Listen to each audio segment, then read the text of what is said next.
모든 생각도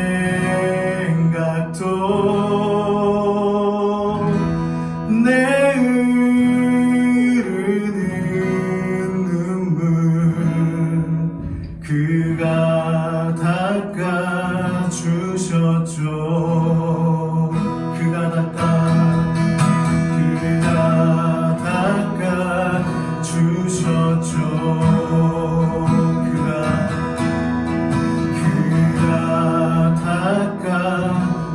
주셨죠. 아멘. 우리가 또 매주마다 하나님의 말씀을 들을 수 있음을 감사하고 또 이렇게 우리가 함께 예배할 수 있음을 감사합니다.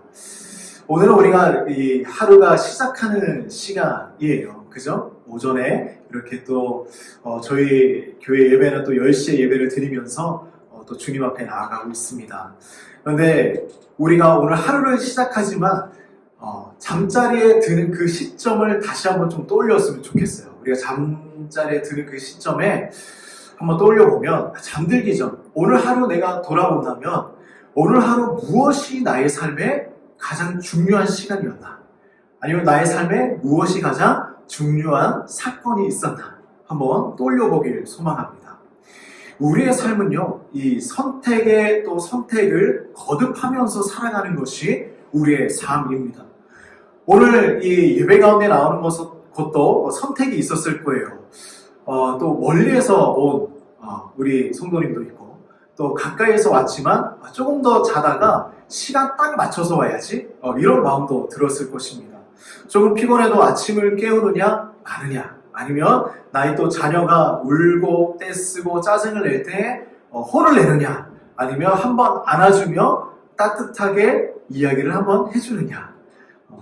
또 직장이나 공동체에서 나를 속상하게 하는 사람이 있는데 그 사람을 내가 용서할 것이냐, 아니면 계속 증오하면서 노려보면서 그렇게 매일매일 맞대며 살아갈 것인가. 우리는 이 선택이라는 것을 하며 살아갑니다. 그런데 이상한 것은 무엇이냐면 이 한 번의 선택으로 말미암아서 이것이 툭 끝이 나면 얼마나 좋을까요? 그죠? 내가 이것을 딱 선택을 했으니까 이 상황이 종결이 딱 돼요. 그런데 그러면 좋겠는데 그렇지 않다는 것이죠. 우리가 뭔가를 선택한 그 다음에는 이것이 이상하게 도미노 게임처럼 계속해서 다음의 선택에도 영향을 주기 시작을 한다는 것입니다. 내가 오늘 이 선택을 함으로 말미암아 예배에 나왔어요. 그죠? 예배에 나왔고 또 하나님 앞에 마음을 드리면서 나아가는 것을 할 수 있게 된 것이죠. 그리고 또 오늘 하루도 말씀을 묵상하고 예배를 드렸기 때문에 이 말씀이 오늘 하루를 나를 잡고 살아가는 것입니다. 그런데 예배 가운데 나오지 않았어요.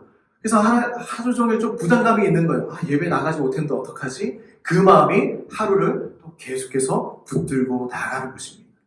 오늘 우리가 잠들기 전에 우리의 삶의 가장 중요한 일이 무엇이었을까? 한번 떠올려 보면 좋을 것 같아요. 오늘 말씀을 우리가 시작하면서 이 예수님은 제자들을 부르십니다. 예수님과 함께할 제자들을 불러요. 오늘 본문을 만나기 전에 이 본문 앞에 있었던 몇 가지 만남이 또 있습니다. 요한이 자신의 제자 중 두 사람과 함께 있었어요. 그런데 그 앞을 보니까 예수님께서 길을 걸어가시는 거예요. 그 모습을 보면서 이렇게 얘기합니다. 하나님의 어린 양이로다. 두 제자는 이 말을 듣고 예수님을 따라가요. 그런데 이 따르는 모습을 보면서 이렇게 이야기를 합니다. 우리 38절 말씀인데요. 같이 한번 읽어봅시다. 38절입니다. 시작. 예수께서 돌이켜 그 따르는 것을 보시고 물어 이르시되 무엇을 구하느냐? 이르되 랍비여 어디 계시오니까. 이상하죠? 예수님 앞에 두 제자가 갔어요. 예수님을 만났어요. 그런데 예수님께서 이렇게 얘기하는 거예요. 무엇을 구하느냐? 물어보시는 거예요.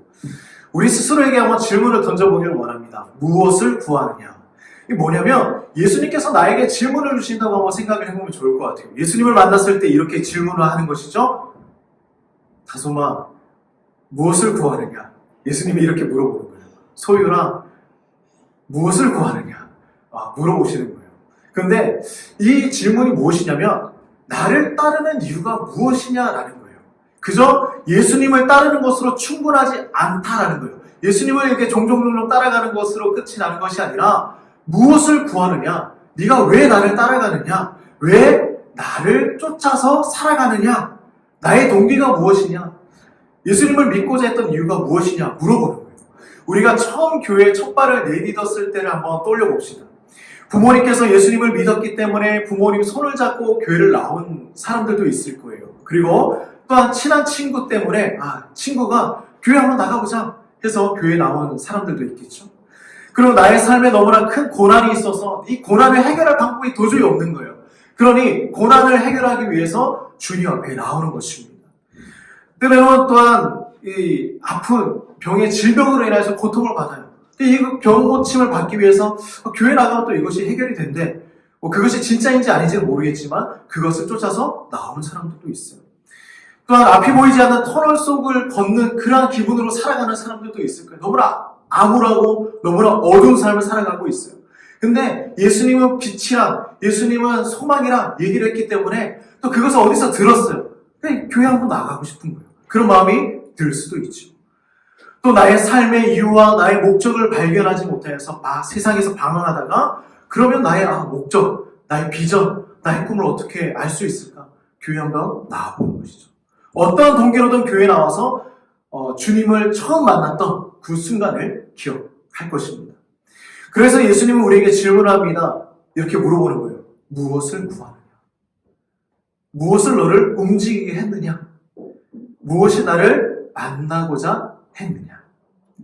다시 한번 이야기하지만 우리 신앙은요, 예수님을 그저 따르는 것으로 충분하지 않다라는 것입니다. 주님은 우리의 마음의 심령을 바라보고 계시는 것이죠. 바른 이유가 있어야 한다는 것입니다. 우리 자신의 목적을 위해서, 우리의 어떤 개인의 목적을 위해서 예수님을 따른다면 우리는 이런 것과 똑같아요. 뭐냐면 예수님께 주님 나를 따라오세요. 제가 이 목적이 있습니다. 나를 따라오십시오. 제가 가는 길을 주님 뒤따라오세요. 이런 것이 되는 거예요. 그런데 내 안의 동기를 정말 점검하고 나아갈 수 있어야 합니다. 무엇을 구하느냐? 예수님의 질문을 받은 이 두 제자는요, 전혀 다른 대답을 해요. 웃기죠? 무엇을 구하느냐? 이렇게 물어보는데, 랍비여, 어디 계십니까? 이렇게 얘기를 하는 거예요. 정말 이상한 대답이에요. 선생님 어디 계십니까? 근데 이 대답을 잘 한번 우리가 살펴보면 어떤 이야기냐면, 이들의 대답에는 예수님 어디 사세요? 이게 목적이 아니었어요. 예수님이 어디 사시는지 이게 중요한 것이 아니었어요. 뭐냐면, 예수님, 제가 더 예수님을 알기 원합니다. 제가 지금 가지고 있던 이 모든 궁금증들, 제가 막 공부를 하면서 주님의 말씀을 배우면서 알고 했던 많은 질문들이 있는데, 제가 정말 주님 앞에 이 거리에서 그냥 물어보는 것이 너무나 부끄럽고요. 너무나 죄송한 마음이 있습니다. 그러니 주님 어디에 계시는지 제가 알고 주님 찾아가서 그곳에서 함께 주님과 교제하며 주님 이 시간을 보내고 싶습니다. 그런 마음이 있는 거예요. 주님과 함께 만나서 그곳으로 가서 주님의 말씀을 배우고자 하는 마음이 있는 거예요. 그래서 주님 어디에 계시든지 주님 가시는 곳 제가 가고요. 주님 계신 곳이면 제가 함께 머물러 있겠습니다. 그러한 대답을 한 것이죠. 그러니 예수님께서 기꺼이 그들에게 초청의 메시지를 전달을 해주십니다. 예수님 뭐라고 하시냐면 이렇게 얘기해요.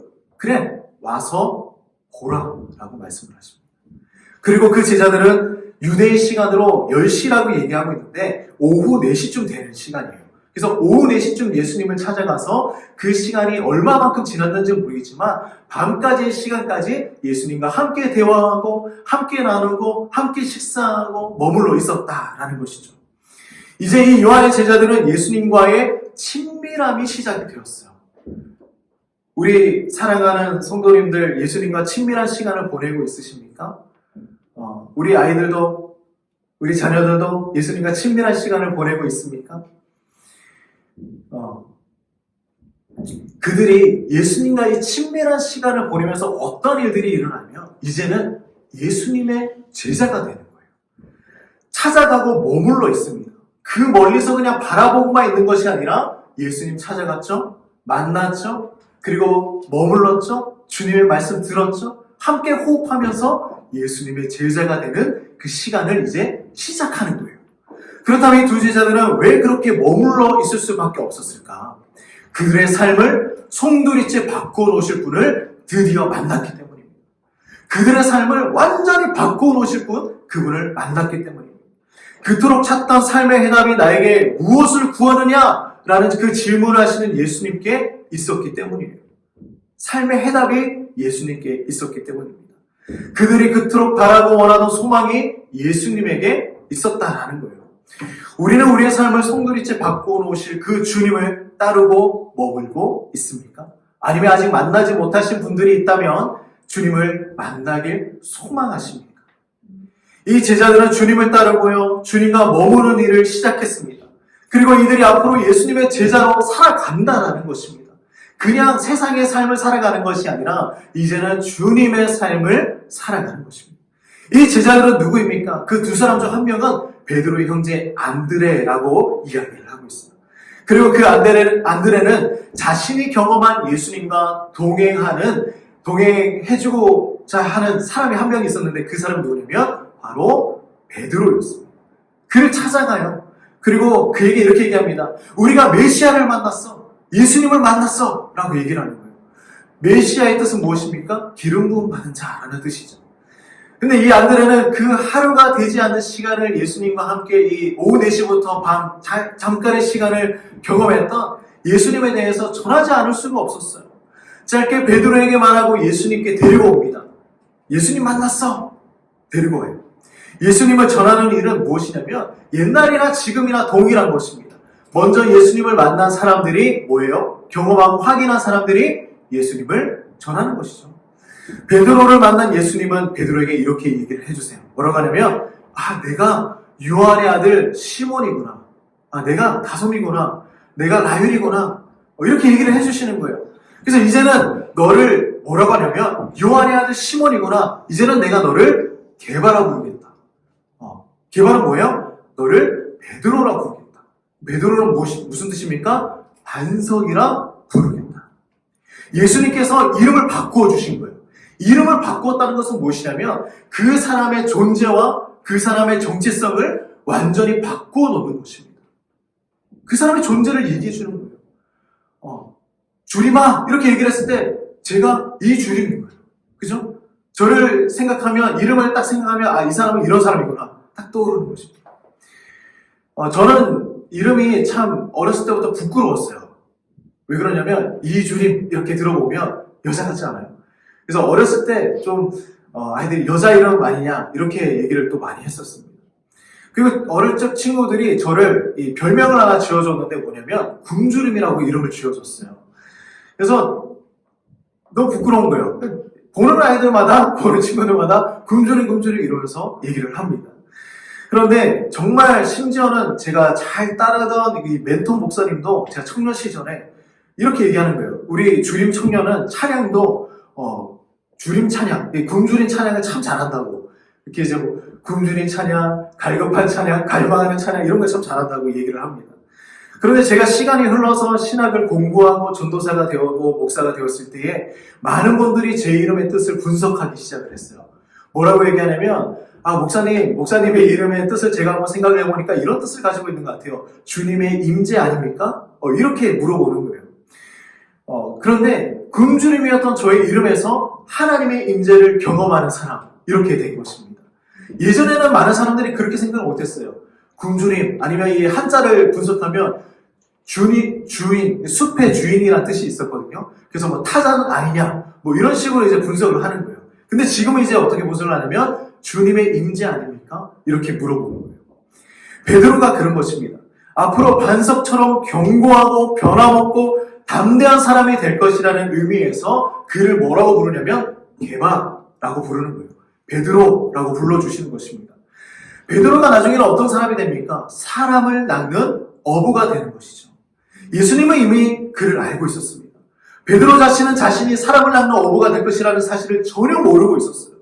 그러나 예수님께서는 베드로가 어떤 사람인지 앞으로 얼마나 위대한 일을 할 것인지 이미 예수님은 그를 알고 있었습니다. 우리 42절 말씀을 같이 한번 읽어봅시다. 시작.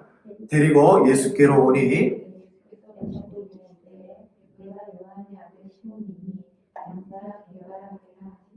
그렇죠. 예수님께서 안드레를 통하여 베드로를 보셨다라고 표현을 하고 있어요.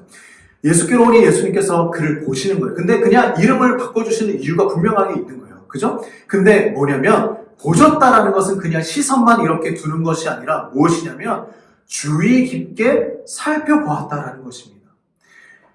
제가 이렇게 한 명씩 한 명씩 살펴보고 있어요. 뭐 하시나 이렇게 살펴보고 있습니다. 예수님은 베드로를 주의 깊게 보시고 그냥 겉모습만 본 것이 아니라 그의 영혼까지 살피시고 또한 그의 영적인 상태까지도 보시는 거예요. 그리고 말씀하신 것이 바로 개바다, 반석이다. 너는 이런 사람이 될 것이다. 예수님은 이미 우리를 부르고 계십니다. 아직 나의 자리가 어디인지 모르고 아직 내가 어떻게 살아가야 하는지 모르고 그리고 내가 아직 세상 가운데서 방황하고 삶의 목적이 무엇인지 헤매고 있지만 예수님께서는 이미 우리를 부르시고 계시다는 사실을 믿으시기 바랍니다. 너는 개바이다. 너는 반석이다. 너는 앞으로 이런 사람이 될 것이다. 여기에서 중요한 사실을 우리는 발견하게 돼요. 뭐냐면 세례 요한은 세례 요한을 통하여서 두 제자가 예수님을 만나게 되었습니다. 그리고 안드레를 통하여서 베드로는 예수님을 만나게 되었습니다. 그리고 우리가 보게 될 이 빌립 또한 빌립을 통하여서 나다나엘이 예수님을 만나게 됩니다. 그런데 이 일들은 억지로 일어나는 일들이 아니라는 거예요. 뭐냐면 강요해서 일어나는 일이 아니에요. 예수님을 만난 사람들의 특징은 무엇이냐면 전하고 싶은 그 갈망과 열정이 그 중심에 있는 것입니다. 그저 내 안에 있는 이 예수님에 대한 마음이 여기 가슴 중심에 응축이 되어 있는 거예요. 근데 이것이 그냥 고여 있는 것이 아니라 그것이 터져 나오는 것입니다. 터져 나오는 거예요. 이 마음이, 이 열정이 주님을 소개하고자 하는 마음이, 주님을 전하고자 하는 마음이 터져 나오는 것입니다. 이 마음이 우리 가운데도 터져 나오기를 간절히 소망합니다. 이제 예수님은 이틀 뒤에 갈릴리로 가시려고 하다가 빌립을 만나게 되는 거예요. 그리고 이야기하세요. 빌립에게도 그냥 간단히 얘기합니다. 나를 따르라. 그리고 그의 반응은 무엇입니까? 자, 여기에서 그 열정이 터져 나오는 장면을 우리는 볼 수 있어요. 예수님의 부르심을 받고 제일 먼저 나다나엘이 빌립이 한 행동은 무엇이냐면 바로 이거예요. 그의 친구 나다나엘을 찾는 것입니다. 그리고 나다나엘에게 가서 이렇게 얘기해요. 나다나엘, 드디어 우리가 예수님을 만났어. 우리가 그렇게 율법에서 배우고 공부하고 기대했던 그분이 바로 우리 눈앞에 있는 것이야. 선지자들이 기록했던 바로 그분, 나사렛 예수님을 내가 만났어. 그런데요, 빌립이 예상한 반응과 달라요. 나다나엘이 이상한 반응을 보입니다.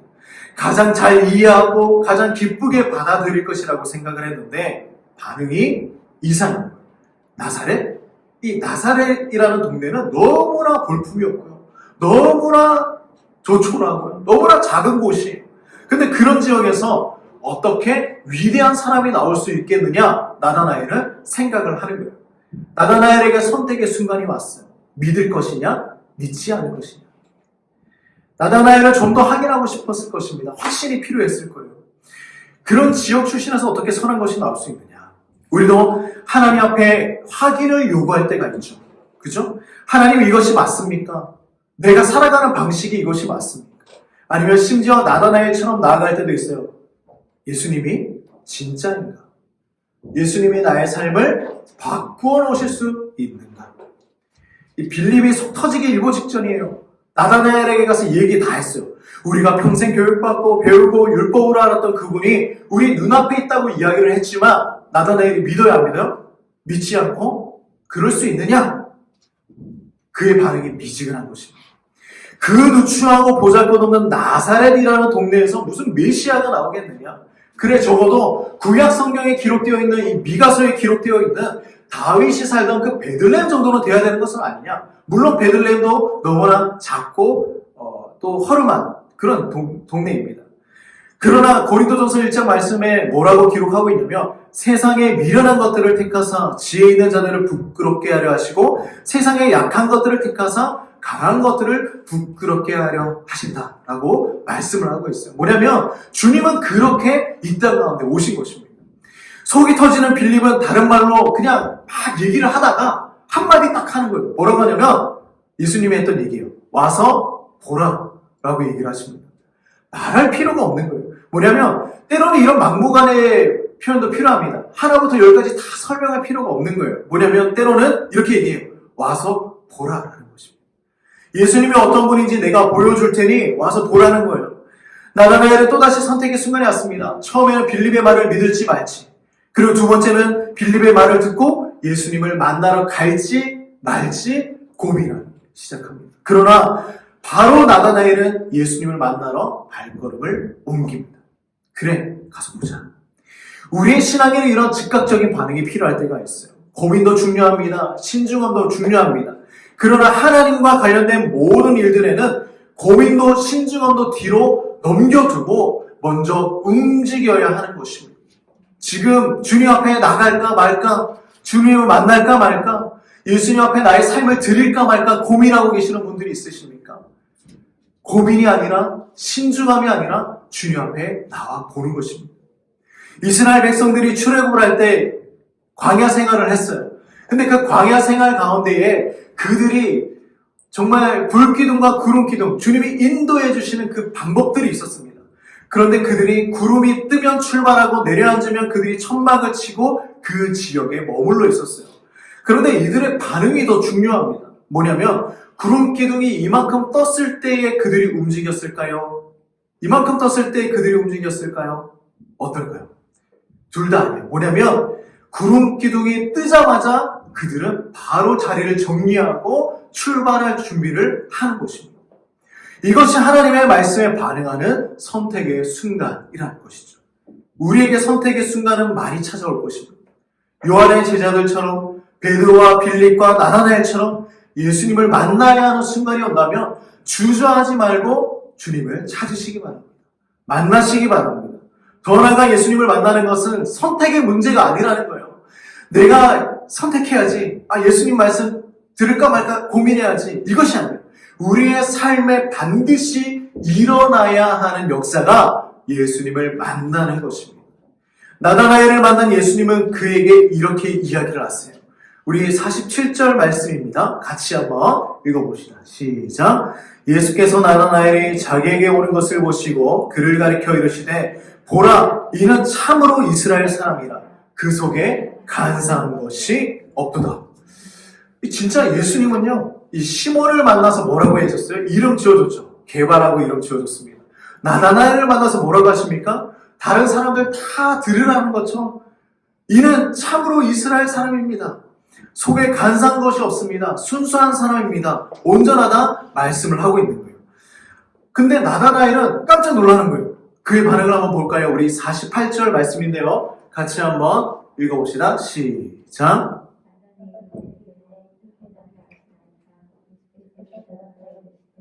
빌립이 너를 부르기 전에 내가 무화과 나무 아래에 있을 때 보았노라. 아멘. 이렇게 얘기하는 거예요. 어떻게 나를 아십니까? 주님 어떻게 나를 아십니까? 예수님에게는 다 계획이 있으신 것이죠. 베드로를 만날 때 이미 예수님에게 베드로는 사람을 낚는 어부가 되어 있었습니다. 예수님에게는 이미 베드로는 사람을 낚는 어부였어요. 그리고 나다나엘을 만날 때 이미 예수님에게 나다나엘은 온전한 사람이었고요. 그는 앞으로 더 큰 일, 구원의 역사를 볼 사람이라는 것이 예수님에게는 정해져 있었습니다. 사랑하는 성도님들, 우리는 예수님을 만났습니까? 그리고 매일매일 만나고 있습니까? 예수님을 만났다면 우리에게 일어난 삶의 변화가 있으십니까? 예수님을 만난 그들에게는 변화가 일어났어요. 예수님을 만난 그들의 변화는 무엇이냐면 예수님이 어떤 분인지 그들이 깨닫게 되었다는 것입니다. 우리 49절 50절 말씀입니다. 같이 한번 읽어봅시다. 시작. 나다나엘이 대답하되 라삐여, 당신은 하나님의 아들이시요 당신은 이스라엘의 임금이로소이다. 하나님의 아들이시고 이스라엘의 임금이시다. 예수께서 대답하여 이르시되 내가 너를 무화과 나무 아래에서 보았다 함으로 믿느냐? 이보다 더 큰 일을 보리라. 아멘. 잘 보십시오. 나다나엘의 고백이 변했어요. 그들의 삶이 변했습니다. 누가복음 5장에 보면 또 이런 장면이 있어요. 예수님을 만난 제자들 중에 고기를 잡지 못했던 베드로는요, 예수님을 만나서 그물이 찢어지도록 고기를 잡고 예수님에게 이렇게 반응을 해요. 뭐라고 하냐면 주님, 나를 떠나 주시옵소서. 나는 죄인입니다. 라고 고백을 하는 거예요. 예수님을 만나고 나니 그는 내가 죄인이라는 것을 깨닫게 되었다는 거죠. 나다나엘은 예수님이 어떤 분인지 또 깨달았어요. 예수님 또한 그에게 더 큰 일을 보게 될 것이다 말씀을 합니다. 구원의 역사를 경험하게 될 것을 말하는 것이죠. 예수님을 만나면요, 많은 역사가 일어납니다. 그런데 이것은 한 번의 만남으로 끝나는 것이 아니에요. 우리는 매일매일 매순간 주님을 찾아가야 합니다. 우리는 죄인이라 계속해서 길 잃은 양처럼 살아가요. 예수님을 놓쳐버릴 때가 너무나 많이 있습니다. 우리를 예수님에게 풀 수 있는 매듭으로 꽁꽁 묶어둬야 돼요. 꽁꽁 묶어둬야 돼요. 우리 자녀를 우리가 내 품에 꼭 안고 있지 않습니까? 오늘부터 우리가 선택의 지도를 만들어 보길 소망합니다. 우리가 여행을 다닐 때 요즘에는 이제 내비게이션이 있어서 너무나 편하게 가지만 지도를 보면요, 이 등산을 할 때도 지도를 보며 목적지를 찾아가요. 그런데 그 지도에는 목적지만 있는 것이 아니라 그 목적지에 갈 수 있는 여러 가지 길을 기록해 놓았습니다. 요즘에 내비게이션도 뭐 추천도로도 있고, 그죠? 또 돈을 안 내는 그 길도 있고, 여러 가지 방법들이 있어요. 예수님이라는 목적을 가는데도 몇 날, 며칠, 몇 년이 걸리는 길이 있고요. 때로는 단 하루 만에 갈 수 있는 길이 있다라는 것입니다. 우리의 하루의 우리의 삶도 동일한 것입니다. 내가 하나님 앞에서 선택한 많은 순간들을 우리가 기록해 보길 소망합니다.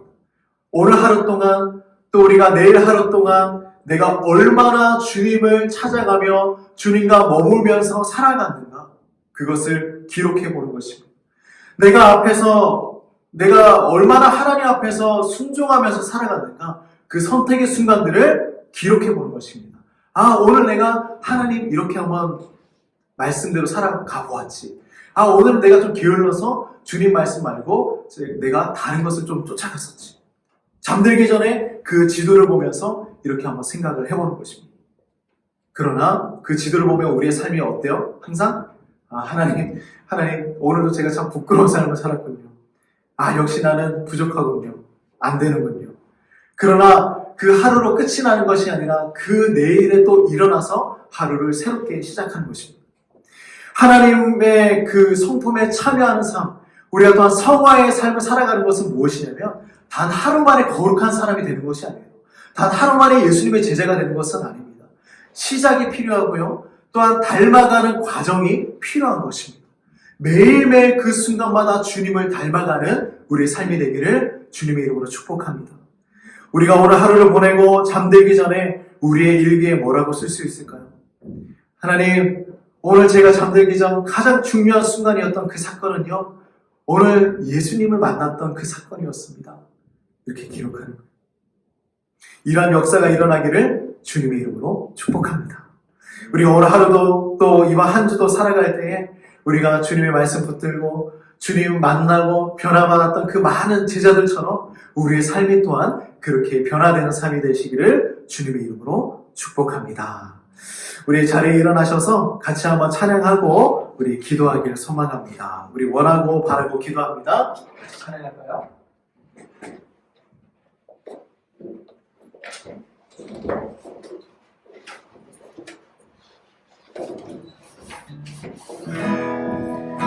우리 마음을 다하여서 우리 같이 한번 찬양하며 나갑시다. 이 세상을 살아가는 안에 나의 힘을 의지할 수 없으니 기도하고 낙심하지 말 것을 주께서 찬송하기 되시리라. 주의 길을 걸어가는 동안에 주의 길을 걸어가는 세상에 의지할 수 없으니 감사하고 낙심하지 말 것을 주께서 참 기쁨이 되시리라. 하나님의 꿈이 나의 비전이 되고 예수님의 성품이 나의 비전이 되고 성령님의 권능이 나의 능력이 되길 원하고 바라고 기도합니다. 하나님의 꿈이 나의 비전이 되고 예수님의 성품이 나의 능력이 되고 성령님의 권능이 나의 능력이 되길 원하고 바라고 기도합니다. 이렇게 기도하며 나갑시다. 하나님 아버지, 우리가 주님을 날마다 선택하며 주님이 기뻐하시는 선택을 하며 살아갈 수 있도록 도와주시옵소서. 우리가 매 순간마다 매일매일마다 주님께 붙들린 삶 살아갈 수 있도록 주여 도와주시옵소서. 예수님을 따라가는 삶, 예수님을 만나는 삶, 예수님을 닮아가는 삶, 그것이 우리 인생의 가장 가치 있는 선택이 될 수 있도록 주여 도와주시옵소서. 우리 같이 한번 기도하며 나갑시다. 아버지 감사합니다. 아버지, 우리가 주님 앞에 나갑니다. 하나님 앞에 모든 것들을 내려놓으며 모든 것들을 들며 나가기 자체를 소망합니다. 하나님 아버지, 우리가 주님 만나기 소망하고 주님과 함께 동행하기 소망하고 주님을 날마다 주님의 말씀을 묵상하며 살아가기 소망합니다. 하나님, 우리의 비전이 되어주시고 하나님, 우리의 꿈이 되어주시고 우리의 모든 것들이 되어주셔서 오직 주님만 바라보며 주님만 원하며 살아갈 수 있는 우리 인생이 될 수 있도록 주여 도와주시옵소서. 하나님의 꿈이 나의 비전이 되고 예수님의 성품이 나의 능력이 되고 성령님의 권능이 나의 능력이 되길 원하고 바라고 기도합니다. 하나님, 오늘 우리는 선택을 했습니다. 예수님을 만나는 것, 예수님만 따라가는 것, 예수님만 닮아가는 것, 이것만이 우리의 가장 가치 있는 선택이 될 수 있도록 인도하여 주시옵소서. 세상 일이 힘들고 무거워서 주를 찾는 것을 멈출 때도 있지만 우리에게 돌아갈 수 있는, 주를 다시 찾을 수 있는 힘을 주셔서 오직 예수님 한 분만으로 만족하며 승리하는 삶 살아갈 수 있도록 우리 성도님들을 축복하여 주시옵소서. 이제는 예수 그리스도의 은혜와 하나님의 무한하신 사랑과 성령의 동행하심이 날마다 주를 따라가며 날마다 주를 찾으며 날마다 주와 동행하길 소망하는 우리 성도님들의 삶 가운데에, 우리 가정 가운데에, 직장 가운데에, 우리 자녀들의 미래 인생 가운데에 이제로부터 영원토록 함께 하시기를 주의 이름으로 축원하옵나이다. 아멘.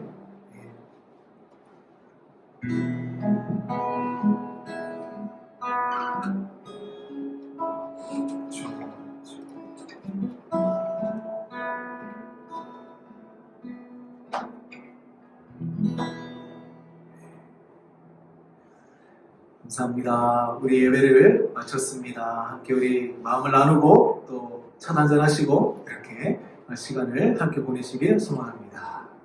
감사합니다.